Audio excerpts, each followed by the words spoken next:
Buenas noches para todos. El devocional de hoy se llama Sin justicia no hay paz. Y este es un tema que el Señor como que me ha puesto mucho en el corazón, el tema de la justicia. Y cuando uno se pone a hacer una investigación sobre la justicia, se da cuenta que esta palabra está escrita por lo menos unas 558 veces en la Biblia.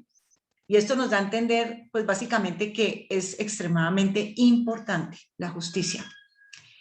Por el otro lado, vemos, o ya habíamos hablado en un devocional pasado del tema del crimen, que si no se han visto esa enseñanza, les recomiendo que por favor la vean. Ahí yo les comentaba que las soluciones bíblicas para el problema de la criminalidad son la restitución o multas, la pena de muerte para ofensas graves contra la vida o lo que se conoce como la incorregibilidad y las ciudades refugio. Entonces, esta está articulada con la anterior. Entonces, ¿qué vamos a hacer hoy? Hoy vamos a mirar cuál es la situación actual de la justicia en Colombia y por qué es tan importante solucionar este problema a la luz de las Escrituras para poder salir adelante como nación. Siendo Dios el creador y fuente absoluta de la justicia en la tierra, es imposible desvincular el concepto de la justicia de Dios. El problema en el que estamos radica en tratar de administrar justicia apartados de Dios. Y como siempre, como toda buena prediclase, al final hablaremos de acciones concretas que podemos hacer a partir de ya. Entonces empiezo con este versículo. En esto se manifiestan los hijos de Dios y los hijos del diablo. Todo aquel que no hace justicia y que no ama a su hermano, no es de Dios. Entonces, esto es una característica de quienes realmente son hijos de Dios. Y es que los hijos de Dios hacemos justicia. Si no está dentro de nosotros hacerla, y muchas veces hemos practicado la injusticia, tenemos que entrar a revisar si realmente somos hijos de Dios. Es muy importante cuando miramos un concepto, irnos a la definición, y siempre aquí la recomendación es que nos vayamos al diccionario de Webster de 1828, porque todas las definiciones están basadas en la Biblia. ¿Qué es la justicia? La justicia viene del latín justicia o justus, ¿sí? La virtud que consiste en darle a cada cual lo que le corresponde, aplicar de manera práctica las leyes y los principios de rectitud en las relaciones y transacciones de los hombres entre ellos, honestidad, integridad en el comercio o el intercambio mutuo. Y aquí es muy importante que sujetarse a la ley, más aún si la ley de nuestro país está sujeta a la ley de Dios. Recordemos que si una ley no está sujeta a la ley de Dios, tenemos que hacer todo lo posible para protestar contra ella y cambiarla como hijos de Dios. También otro concepto que está asociado con la justicia es la imparcialidad. Distribución equitativa del derecho a expresar opiniones, representación justa de los hechos. La equidad es ajustarse al derecho, es decir, a las normas existentes, ¿sí? Y eso también es parte del problema que estamos viviendo, es que ya como que los jueces no se están ajustando a las normas, a las leyes. Eso es parte del problema. Y en esta definición de Webster hay algo que se llama retribución vengativa. Y es básicamente el castigo merecido. Y aquí se usa en qué términos. Por ejemplo, cuando se dice que la justicia alcanza al criminal. O sea, que todo eso malo que él ha hecho finalmente termina cayendo en lo mismo, ¿sí? O sea, se le devuelve. Y miremos también este versículo, Salmos 25:8. Bueno y justo es el Señor. Por eso les muestra a los pecadores el camino. Él dirige en la justicia a los humildes y les enseña su camino. Entonces, mi pregunta aquí es, ¿quiénes no conocen y obedecen a Dios podrán administrar justicia? Sabiendo que el único justo es el Señor, ¿sí? Pero nosotros los humanos que amamos a Dios y lo obedecemos, tratamos de hacer todo lo posible para parecernos a Él. Él es nuestro ejemplo a seguir, ¿sí? Pero si nosotros sacamos al Señor de esta ecuación, realmente nunca podremos ser justos. Y también ese es otro de los problemas que vemos, y es que no necesariamente las personas que están fungiendo como jueces tienen temor de Dios o conocen la palabra de Dios. Miremos entonces si existe algún tipo de correlación entre la prosperidad de una nación y la administración de justicia. En Proverbios 14, el Señor dice, la justicia engrandece a la nación, mas el pecado es afrenta de las naciones. Vamos a ver si eso se puede demostrar con cifras y datos. Para eso, como siempre, encuentro como un indicador. ¿Sí? En este caso, el indicador que encontré fue el índice de cumplimiento de la ley, lo que se conoce como Rule of Law Index. Encontré el indicador para el año 2020. Este indicador lo produce World Justice Project y dice que Colombia ocupa el lugar 77 entre 128 naciones a las cuales se le aplicó esta medición.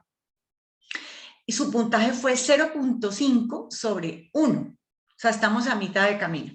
Estamos como rajados, ¿sí? Pero recuerden que esto siempre podría ser peor. ¿Cuáles son los países con peor puntaje? Venezuela. Venezuela tiene 0.27 sobre 1. Es decir, ocupa el último lugar en el ranking. Es el 128 de 128.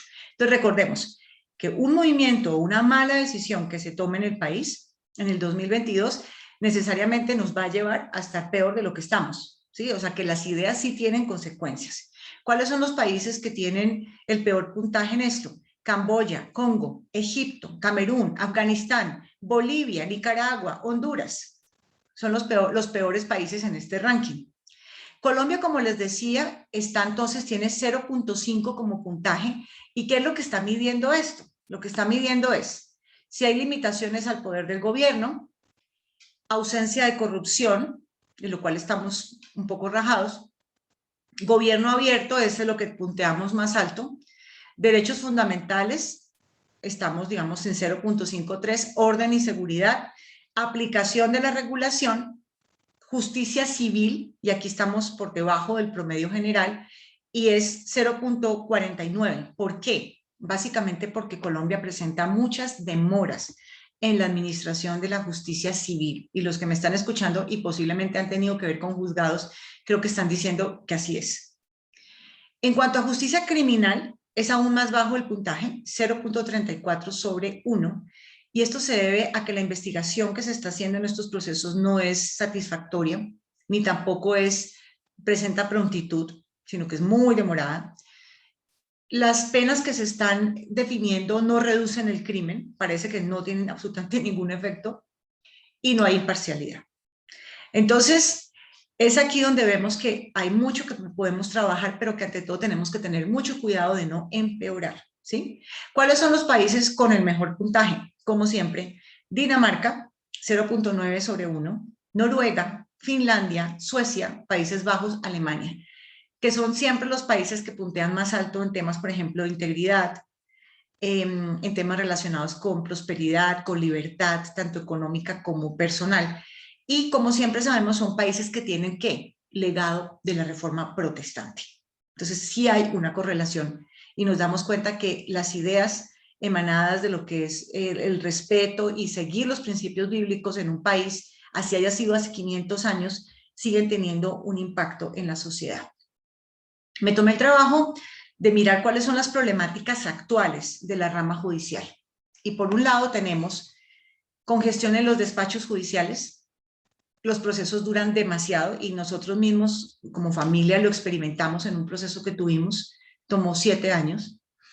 Las providencias son mediocres, es decir, que finalmente cuando ya dan la sentencia pues no está como de acuerdo con la ley y se está dando mucho el vencimiento de términos. O sea, los temas quedan ahí en el aire. Hay una cosa que dicen y es que los conflictos entre las personas están creciendo en progresión geométrica, pero la oferta del servicio de justicia asciende en progresión aritmética, es decir, que no hay manera que toda la cantidad de casos que se presentan puedan ser atendidos por jueces, ¿sí? Y es aquí cuando yo tengo 2 reflexiones. Una, que necesitamos un avivamiento, es decir, que las personas tienen que tener un encuentro con el Espíritu Santo, un encuentro fuerte, porque en las sociedades donde esto ha ocurrido se ha disminuido muchísimo la delincuencia y todos los conflictos entre las personas, ¿sí? Porque cada uno tiene más autogobierno. En la medida en que tenemos más autogobierno, pues no vamos a estar generándole problemas a los demás ni generando injusticias. Pero otra cosa que vemos acá es que la manera en que está construido el sistema de justicia básicamente alienta a que las personas sigan delinquiendo. Entonces, de esta manera jamás podremos tener suficientes jueces para toda la cantidad de eventos que están ocurriendo. ¿Y por qué? Por la cantidad de impunidad. Entonces, en la medida en que hay tanta impunidad y el criminal no ve que hay un castigo proporcional a lo que está haciendo, seguirá delinquiendo. Otro factor que está aquí en el sistema de justicia, en la rama judicial, es el tema de la corrupción. Entonces, se sabe que hay mucho soborno entre los jueces. No estamos diciendo que esto sea la regla, y sabemos que hay muchas personas de Dios que están ahí, que están en la rama judicial, pero sí es una situación preocupante. Acá hay un estudio realizado por la Fundación FES que dice que el 96.8% de los encuestados cree que los jueces se dejan comprar, y un 93% consideró que la posición social del demandante influye en la forma como se presta el servicio en los despachos judiciales. Entonces aquí vemos un poco qué es lo que está sucediendo y ahora vamos a ver cuál es la posición que tiene la Biblia al respecto. Otro elemento que está contribuyendo a este problema en la rama judicial es el conflicto armado que tiene Colombia, la presencia de los grupos al margen de la ley, el narcotráfico y la guerrilla, por la cantidad de dinero que se mueve, pero también por el tema de las amenazas de muerte contra los jueces que realmente quieren hacer justicia en estos casos. ¿Qué ha ocasionado esto? Pues esto hace que haya una tendencia a hacer justicia por mano propia, lo cual es muy grave para la estabilidad social y la vigencia del Estado de Derecho en Colombia. De otro lado está el tema del recurso humano, es decir, el tema del reclutamiento o con la selección, el proceso de selección de los jueces, y eso tiene que ser revisado, porque aparentemente no tienen las competencias necesarias, ¿sí? No se está haciendo un buen proceso de evaluación y remuneración en todas las instancias, no se está haciendo un adecuado seguimiento al estándar de desempeño mínimo que debe tener un juez, o indicadores de productividad y calidad, así como herramientas de apoyo y mecanismos de capacitación permanente para todas las personas involucradas o vinculadas. Y acá hay un tema, y es que en muchos casos no se ve que la persona tenga realmente un don de servicio, es decir, que entienda que es un siervo de los demás. Esa posición que tiene es para servir a los demás y ayudarlos en sus problemas, pero también una falta de ética, ¿sí? Y aquí es donde viene una oportunidad para los verdaderos siervos de Dios que tienen el corazón correcto para ocupar estas posiciones. Entonces quiero exhortarlos a que comencemos a tomar estos espacios para Dios, a tomar este territorio. Otro tema que ya vemos a nivel de las altas cortes es la politización. Que gran parte de la jurisprudencia, o sea, las sentencias que ellos están emitiendo son incoherentes y desintegradas. Entonces, en una ocasión fallan a favor de este tema, pero en otra ocasión fallan exactamente al contrario. Entonces, la Corte Constitucional, por ejemplo, está asumiendo funciones del Congreso y del Gobierno, con el famoso pretexto de salvaguardar la Constitución Nacional.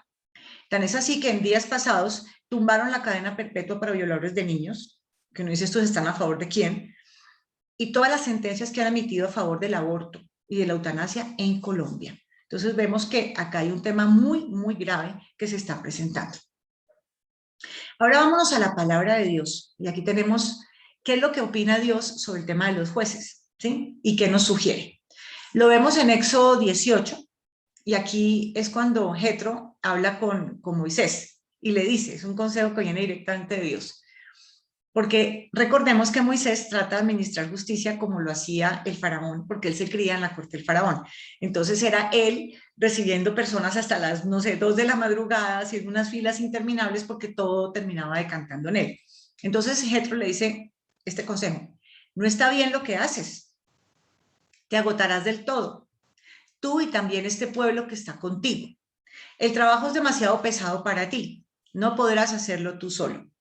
Ahora pues escúchame, yo te aconsejaré y Dios estará contigo. Sé tú el portavoz del pueblo delante de Dios y lleva los asuntos a Dios. O sea, en últimas, ¿quién es el que administra justicia? Es Dios, ¿sí? Enséñales las leyes y las instrucciones y muéstrales el camino a seguir y lo que han de hacer. Aquí, ¿de qué estamos hablando acá? Estamos hablando de que el principio de todo es entender las leyes y conocerlas. Cuando un pueblo no conoce las leyes, pues continuamente va a estar infringiéndolas o no va a exigir sus derechos cuando alguien le está pisoteando, se los está pisoteando. Entonces, lo primero es que conozcamos las leyes, ¿sí?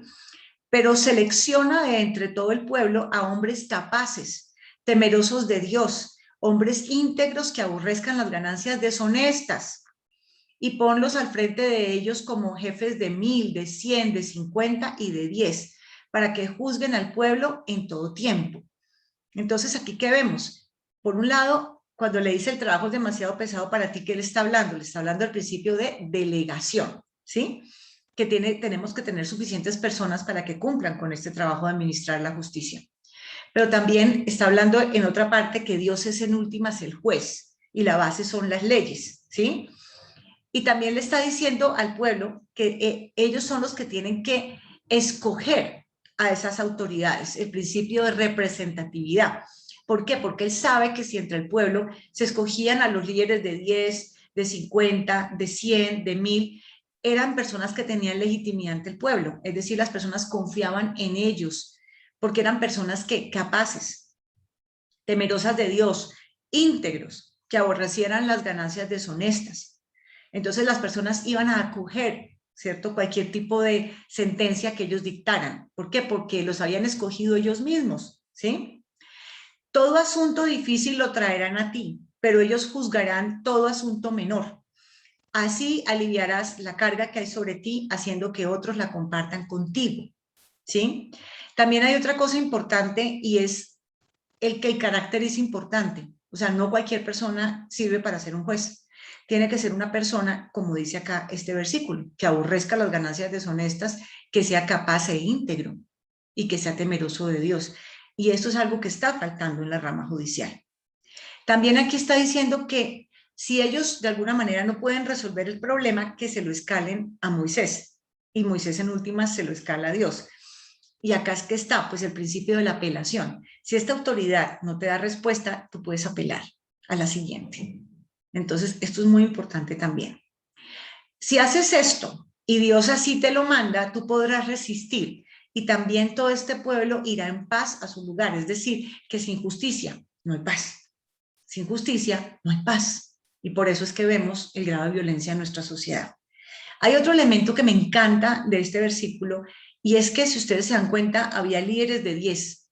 ¿Esos líderes de 10 qué son? Pues líderes de familias, clanes, tribus, va subiendo. O sea que en principio el origen de la justicia se administra al interior ¿de qué? De la familia. ¿Sí se dan cuenta de estos principios? ¿Qué sucede en Colombia? Que la elección de los jueces no es democrática. Nosotros no elegimos personas que puedan, digamos, ser jueces de 10, de 50, de 100, sino que esto se hace por concurso ante la rama judicial.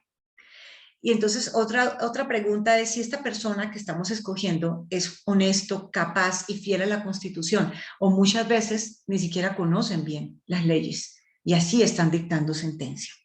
Entonces aquí vemos por qué la justicia no está funcionando. Ahora miremos Deuteronomio 1:16. Atiendan todos los litigios entre sus hermanos y juzguen con imparcialidad, tanto a los israelitas como a los extranjeros. No sean parciales en el juicio. Consideren de igual manera la causa de los débiles y la de los poderosos. No se dejen intimidar por nadie, porque el juicio es de Dios. Los casos que no sean capaces de resolver, tráiganmelos que yo los atenderé. Entonces, de nuevo, lo mismo, el principio de delegación al final, pero también ¿qué? El principio de la imparcialidad. Entonces, este elemento es muy importante. Y a veces nos vemos con preocupación que al Estado se le está pidiendo misericordia y perdón. Al Estado no le corresponde la misericordia y el perdón, porque está ya cayendo en injusticia. Y eso es lo que está pasando, por ejemplo, ahora con el tema del Acuerdo de La Habana. Al Estado lo que se le pide es que administre justicia. ¿Quiénes son los que tenemos que perdonar, que tener misericordia y amor hacia el que hizo lo malo? Pues las personas y la iglesia, pero no el Estado. Entonces, ese es otro principio de por qué las cosas no están funcionando bien. Bueno, y aquí viene entonces la invitación a aquellos que pueden ocupar estas posiciones. Y miren lo que dice aquí: necesitamos siervos de Dios que tengan el corazón correcto y la cosmovisión correcta, la cosmovisión bíblica. Si alguno de ustedes tiene un pleito con otro, ¿cómo se atreve a presentar demanda ante los inconversos en vez de acudir a los creyentes? ¿Acaso no saben que los creyentes juzgarán el mundo? Y si ustedes han de juzgar al mundo, ¿cómo no van a ser capaces de juzgar casos insignificantes? ¿No saben que aún a los ángeles los juzgaremos? cuánto más los asuntos de esta vida. Por tanto, si tienen pleitos sobre tales asuntos, ¿cómo es que nombran como jueces a los que no cuentan para nada ante la iglesia? Digo esto para que les dé vergüenza. ¿Acaso no hay entre ustedes nadie lo bastante sabio como para juzgar un pleito entre creyentes? Al contrario, un hermano demanda a otro, y esto ante los incrédulos. En realidad ya es una grave falla el solo hecho de que haya pleitos entre ustedes. ¿No sería mejor soportar la injusticia? ¿No sería mejor dejar que los defrauden? Lejos de eso, son ustedes los que defraudan y cometen injusticias, y conste que se trata de sus hermanos. Entonces, ¿qué está diciendo aquí? Ojo pues, que dentro de la iglesia es donde más justicia debe haber, y vamos a revisar eso en un rato. Pero por el otro lado, es una invitación a las personas creyentes para que sean jueces, para que vengan a administrar justicia, porque son ustedes los llamados a hacerlo. Sigamos hablando de la justicia a los ojos de Dios. El que va tras la justicia y el amor halla vida, prosperidad y honra. Porque Dios pagará a cada uno según lo que merezcan sus obras. O sea, que si hay un Dios que mira y que tiene en cuenta lo bueno y lo malo que hacemos. No se engañen, de Dios nadie se burla, cada uno cosecha lo que siembra. Y yo creo que lo hemos visto. Hemos visto cómo personas que han hecho lo malo, de un momento a otro se les viene el mundo encima. Lo hemos visto hace poco. Porque el Señor ama la justicia y no abandona a quienes le son fieles. El Señor los protegerá para siempre, pero acabará con la descendencia de los malvados. Y esto es un recordatorio para aquellos que queremos hacer justicia. Porque es evidente que en algún momento seremos perseguidos por aquellos que hacen lo malo. Pero ¿cuál es la promesa del Señor? Que no nos va a abandonar, que el pastor no abandona sus ovejas, que nos va a proteger para siempre. Eso es muy importante y yo creo que todos los que hemos vivido algún tipo de situación en la que hemos tratado de hacer lo correcto hemos visto el respaldo de Dios.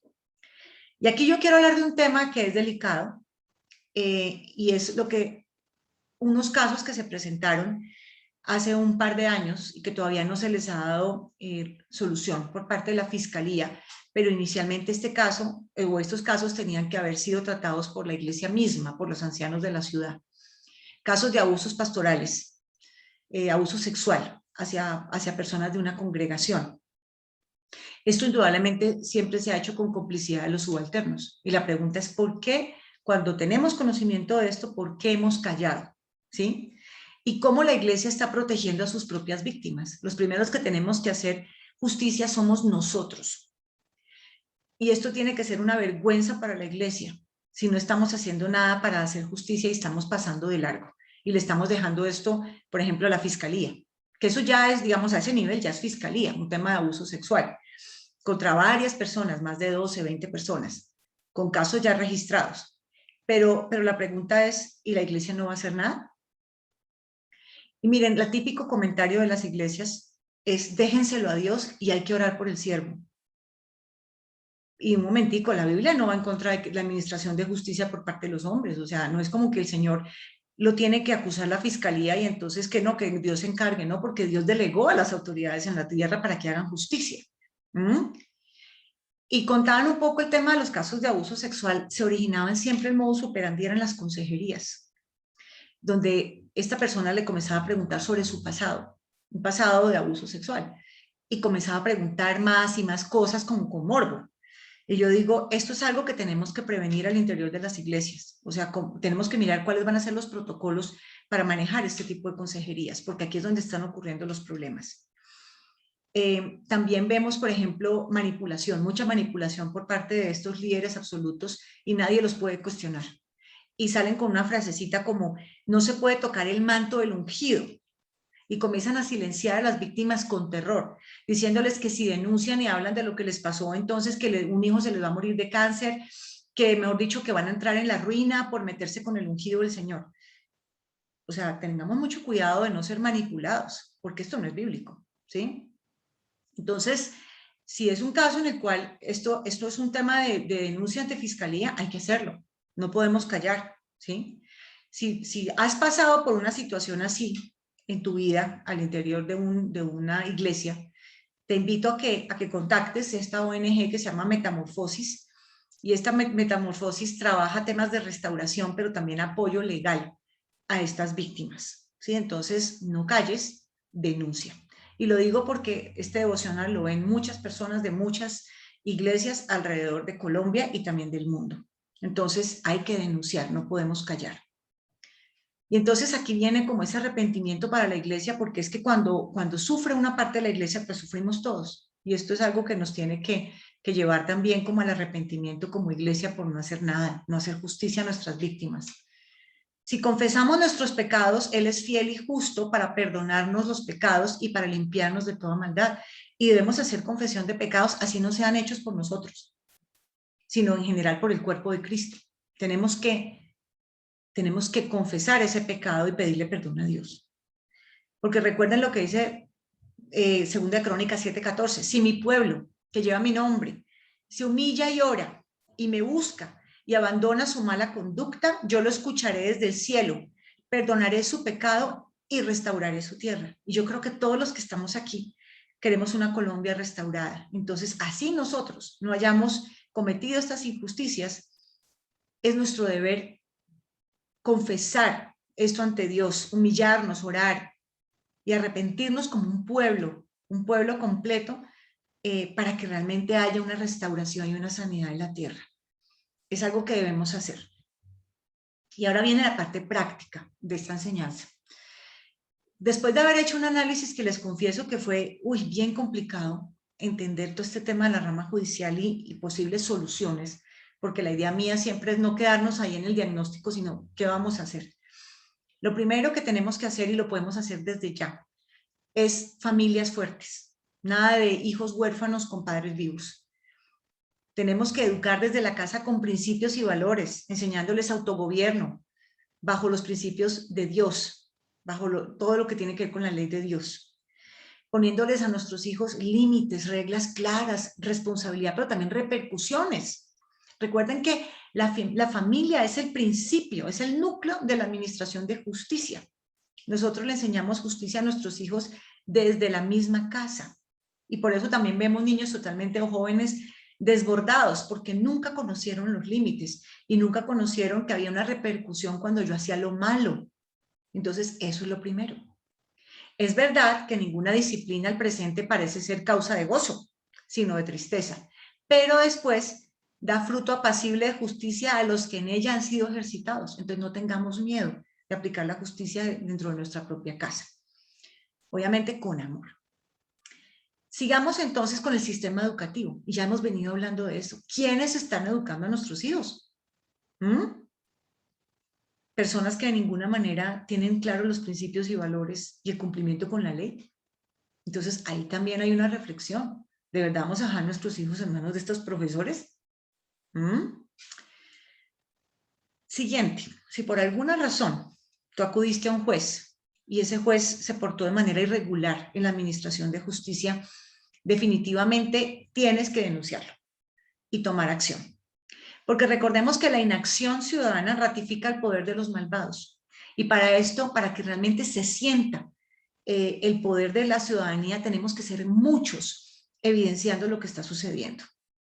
No desfallecer. Y recordemos que existen instancias. Lo primero que me daban de consejo sobre este tema que también consulté es que es importantísimo solicitar la lista de funcionarios que participaron en la toma de decisiones de tu caso, en tu sentencia, y denunciarlos a todos, porque siempre se enfocan eso en el juez, pero hubo un montón de personas que participaron ahí y es bueno que quede la visibilidad de quiénes son. Y debes denunciar, dependiendo de la situación que se haya presentado, ante diferentes entidades. Por ejemplo, si es un tema penal, ante la Fiscalía. Si es un tema procesal, ante la Procuraduría. Si es un tema de comportamiento, el Consejo Superior de la Judicatura. Y si es de defensa del ciudadano, lo que está en juego, personería, ¿sí? Y si es de detrimento patrimonial, Contraloría. Y hazlo, porque si no lo haces, entonces de alguna manera estamos siendo cómplices de la impunidad en este país. Entonces no te quedes callado, denuncia ante la siguiente instancia, apela. De nuevo la invitación a que siervos de Dios con el corazón correcto y la cosmovisión correcta sean jueces y magistrados de la República. Necesitamos muchos de ustedes en la rama judicial. También lo que les dije, la invitación a hacer justicia al interior de la iglesia, en frente a abusos de poder y abuso sexual. malversación de fondos. Tenemos que hacer justicia, iniciando por nosotros mismos, el cuerpo de Cristo. Movilización. Tenemos que hacer movilización ciudadana ante abusos de la Corte Constitucional, la JEP, la Corte Suprema de Justicia. Nos tenemos que levantar como pueblo. También es importantísimo de cara al 2022 elegir buenos congresistas y presidente, porque recordemos que los magistrados de la Corte Constitucional son elegidos por el Senado, para periodos individuales de 8 años de sendas ternas que le presentan el presidente de la República, la Corte Suprema de Justicia y el Consejo de Estado. O sea que en últimas, cuando estamos eligiendo congresistas, o en este caso senadores, indirectamente estamos diciendo quiénes van a ser los magistrados de la Corte Constitucional. Se los pongo así, o sea que es importantísima la decisión que vamos a tomar el próximo año. Cualquier tipo de denuncia penal o queja disciplinaria contra magistrados de todas las cortes, esto va a la Cámara de Representantes, o sea que también es importantísimo qué representantes a la Cámara vamos a elegir para el próximo año, porque a cargo de esto está la Comisión Legal de Investigación y Acusaciones de la Cámara. Entonces, muy importante, y eso está consagrado en el artículo 178 de la Constitución Nacional. Estén, por favor, muy pendientes de todo lo que está pasando con la reforma de la justicia, que realmente sea para hacerla una justicia más como Dios la plantea en su palabra. Otra cosa es que los líderes espirituales debemos decir a lo bueno, bueno y a lo malo, malo. O sea que nosotros debemos ser siempre sal y luz y siempre ser atalayas. No tratar de congraciarnos con las autoridades. Si están haciendo lo malo hay que decirlo, ¿sí? Importantísima la intercesión, porque esto es un tema espiritual. Esto es un tema fuerte, realmente muy fuerte. Y hay otro tema que me pareció súper interesante y es la figura de jueces de paz. Entonces, que muchos cristianos con el corazón correcto participen como jueces de paz en sus comunidades. Aquí también hay una invitación, hay un espacio abierto para todos. Y finalmente los dejo con un salmo que me encanta y me emociona, que es el Salmo 37. No lo voy a leer todo porque es bastante largo, pero sí les voy a dar como algunos versículos que están ahí. No te impacientes a causa de los malignos, ni tengas envidia de los que hacen iniquidad, porque como hierba serán pronto cortados, y como la hierba verde se secarán. Confía en Jehová y haz el bien, y habitarás en la tierra y te apacentarás de la verdad. Encomienda a Jehová tu camino y confía en él y él hará. Exhibirá tu justicia como la luz y tu derecho como el mediodía. Guarda silencio ante Jehová y espera en él. Más abajo, pues de aquí a poco no existirá el malo. Observará su lugar y no estará allí. Pero los mansos heredarán la tierra y se recrearán con abundancia de paz. Maquina el impío contra el justo y cruje contra él sus dientes. El Señor se reirá de él, porque ve que viene su día. Los justos heredarán la tierra y vivirán para siempre sobre ella.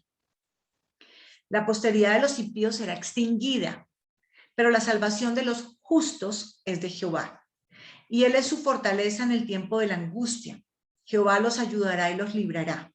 Los libertará de los impíos y los salvará, por cuanto en él esperaron.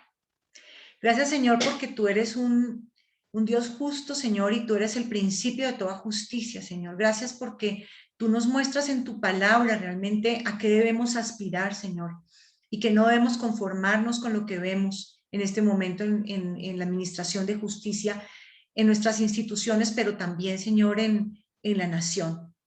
Yo te pido, Señor, que seas tú despertando propósitos el día de hoy, que tu palabra no se devuelva vacía, Señor, que muchos quieran hacer parte de la rama judicial por un lado, pero que también no permitamos la injusticia ni en nuestros templos, ni tampoco en nuestras organizaciones, Señor, y tampoco en nuestras familias, Señor, que empecemos por administrar justicia dentro de nuestra familia, Señor.